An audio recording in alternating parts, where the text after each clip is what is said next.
Un tema que podría ser incluso parte de la pequeña serenata nocturna, porque es una reflexión que nace a partir eh,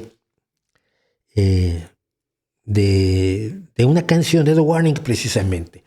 The Warning tiene una canción que se llama Black Holes, y luego me entero que se escribió después de que leyeron algo acerca de un adicto a las drogas. Uno, como artista, como creador, uno tiene que vivir primero que nada. Si no vives, pues no puedes escribir mucho. Pero hay muchas cosas que no puedes vivir. Entonces tienes que inventártelas, tienes que imaginarte cómo sería. Yo he escrito sobre los niños de la calle en México, por ejemplo, una novela al respecto, se llama La música de los perros, donde hay un grupo de rock de barrio y niños de la calle. Pues un grupo de rock de barrio yo ya tuve, pero niño de la calle nunca fui, ya no podía ser, ya tenía 40 años y tenía que imaginarme, tenía que observar, tenía que crearme la realidad. El creador artístico funciona así mucho como el método de actuación de Konstantin Stanislavski. Stanislavski te decía, yo no sé cómo pueda sentir celos un moro de Venecia en el siglo XVI, que es el Otelo de Hamlet, el Otelo de Shakespeare. Pero puedo saber cómo siento celos yo, cómo he sentido celos yo, y tratar de evocar eso para llenar el personaje de Otelo con mis vivencias personales. Ese es el método Stanislavski. El método Stanislavski implica lo que no has vivido, buscar dentro de ti algo parecido para darle vida y para darle cuerpo y tridimensionalidad a un personaje que estás interpretando en el escenario. Y lo mismo pasa con los personajes que uno se inventa como escritor o como compositor. Cómo crear. Yo nunca he sido mujer, tengo personajes mujeres que me han dicho que funcionan bien. Muchas gracias, será mi observación. Pero lo que pasa en este caso es que The Warning, que es un grupo de gente muy, muy joven, se entera de un caso de drogadicción y escribe una canción sobre drogas de las mejores que yo he oído, con el añadido de que no están cerca del problema. Es decir, cuando Neil Young escribe Needle and the Damage Done,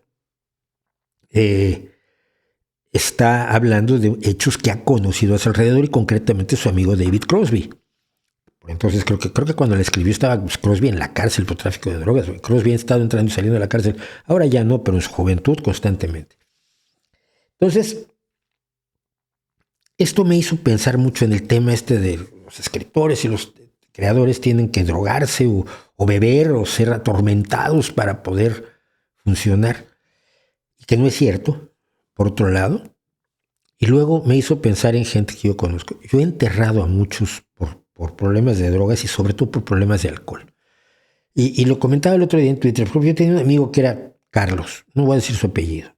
Era profesor, era autor de libros, dábamos conferencias juntos, era un tipo súper simpático, se vestía como un dandy, aunque era rockero, pero rockero a fondo, y ligaba como Frank Sinatra, ligaba como DiCaprio, como Justin Bieber.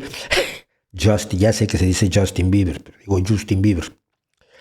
Ligaba más que Justin Bieber, no porque fuera muy guapo, sino porque tenía mucho estilo. Tenía una labia espectacular. Por ejemplo, ya no se usaban pantalones de campana, pero él se los seguía mandando a hacer con el sastre porque había decidido que eso y su peinado de Beatle no se lo iba a quitar nunca y no se lo quitó, efectivamente nunca. Pero tenía la botella y se mató bebiendo. Una de las últimas veces que lo vi, íbamos a dar una charla en algún lado. Viajamos por México varias veces dando charlas. Trabajábamos para el Instituto de Seguridad y Servicios Sociales de los Trabajadores del Estado e íbamos a delegaciones del ISSSTE por toda la República Mexicana dando una serie de charlas sobre humor y sobre lingüística y cosas así. Y entonces pasó por mí, íbamos a dar una charla y de pronto se paró a la mitad y dice, oye, ¿me compras una Pepsi-Cola Light allí en esa tienda? Así como no, bajé, la traje, entonces sacó su cuarto de Bacardí y empezó a mezclar. Bebía un poquito de Pepsi y rellenaba de ron. Al final era más ron que Pepsi, pero se metió el cuarto de litro de Bacardí. Le decía yo, pero chico, es muy difícil hablar así con alguien que tiene una adicción así, pero ya cuando hay confianza y esto, le dice, oye chico, ¿qué estás haciendo? Y dice, es que si no, no puedo hablar en público. Oye, tiene que haber una forma, tienes que acostumbrarte a hablar en público, que llevas 10 o 20 años dando conferencias y tienes que meterte un cuarto de litro de ron previo a hacerlo. Pues sí, tenía que hacerlo. Y al final dejó la vida. Hay un viejo hippie que decía que La adicción es dejarlo todo por una sola cosa y la recuperación es dejar una sola cosa a cambio de volver a tenerlo absolutamente todo. Tengo muchos que lo dejaron todo por una sola cosa. Había no solo un periodista que a mí me enseñó muchísimo. Cuando yo era jovencito y me meto al periodismo, yo no había estudiado periodismo, tenía 21 añitos, y empiezo a hacer entrevistas en El Nacional, el periódico oficial de México, que ya no existe hace mucho tiempo, en la página cultural. Entonces yo entrevistaba a gente y pagaban los sábados, y los sábados entonces, todos cobrábamos y nos íbamos a una cantina que se llamaba el Golfo de México, en el centro de la Ciudad de México, y ahí hacíamos concursos de literatura, concursos de cuentos breves, hablábamos de literatura, hablábamos de periodismo, y estas personas que eran periodistas de gran calado, tomaban mis entrevistas y me reñían. No, mira, esto está mal. ¿Cómo se te ocurre preguntar esta estupidez? Pero es que no leíste la entrevista que dio este señor el otro día para tal medio. No la leí. Tienes que leer todas las entrevistas. ¡Pah! Me pegaban. El maestro Alfredo Cardona Peña, que me insistió muchísimo para que yo me dedicara a escribir, estaba allí. Y bueno, todo el mundo se tomaba una copa y seguía su vida. Pero un compañero decidió que se seguía hasta que la diabetes hizo que le cortaran la pierna. Bueno, los periodistas de cultural en México siempre hemos sido un poco piña porque somos el patito feo de la redacción de los periódicos, ¿sí? Entonces, aunque estemos en periódicos distintos, seguíamos considerando, no sé ahora, que éramos, como quiera que sea, una especie de tribu. Entonces, claro, las llamadas, oye, pues fulano de tal, perdió la pierna, ¿qué hacemos? Pues una colecta, le compramos una prótesis, una colecta, ¿cuánto cuesta una prótesis? Pues un dineral, bueno, pues vamos a hacer una colecta y le damos el dinero. Se hizo la colecta, creo que se consiguió una buena cantidad de dinero, y se fue con este compañero. Oye, Tom, había sido director de la cultural y a mí me enseñó muchísimo. Y los mandó al demonio, que no quería el dinero, que no quería una pierna, que le daba igual, que iba a andar en muletas y andaba con muletas cubriendo actos culturales por México. Pero un día entro yo a una cantina que hay ahora ya es un restaurante que era en la calle de Bucareli, donde es el barrio periodístico de la Ciudad de México. Y entro, me voy a ver a Enrique Lubet Jr., el director de Revista de Revistas, y estaba este tío ahí atrás de una copa, con sus muletas y su muñón.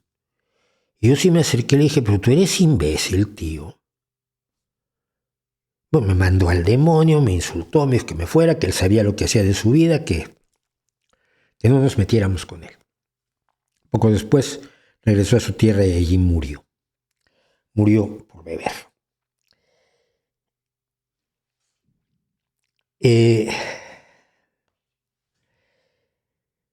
Hay gente que ha muerto, que yo conozco, que ha muerto por la aguja de la heroína y por el SIDA. Hay gente que no ha muerto, pero hay gente que empezó a fumar cannabis a los 16 años, o sea, hace 50, que tenemos ahora 66, 67 nosotros. Hace 50 años empezó a fumar y decidió que lo iba a hacer todos los días de su vida. Y lo hace todos los días de su vida.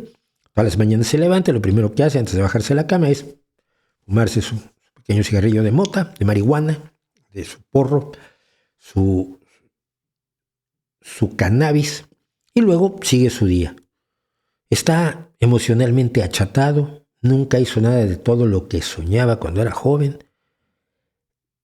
Es una persona disminuida por una adicción que no es mortal ni es aterradora, pero que te quita parte de lo que eres. Tampoco me deja decirle nada. Miren, el gozo de las drogas para mí tiene el rostro de una fila de ataúdes. Una fila de ataúdes de gente que no debería haber muerto. Si tuviera la ayuda necesaria, si tuviera una menor aceptación en su entorno de las drogas, del alcohol sobre todo, pero de las drogas en general. Yo recuerdo gente de izquierda muy defensora de los pueblos y que compra cannabis que sabemos que se obliga a los campesinos a plantarlo en México y en países del norte de África. Y tú estás manteniendo a los narcotraficantes y tú me vienes a hablar a mí de solidaridad social. Pues mira, muy raro me parece. Yo, igual que la gente que se fue a las guerrillas porque creía que iba a arreglar el mundo y dejó la vida allí, esa gente que murió por las drogas a mí me hace falta aquí y ahora. Me hace falta para pelear las batallas de hoy, porque hoy tenemos otras batallas que pelear. Las de los años 60 y 70 y 80 ya son otras.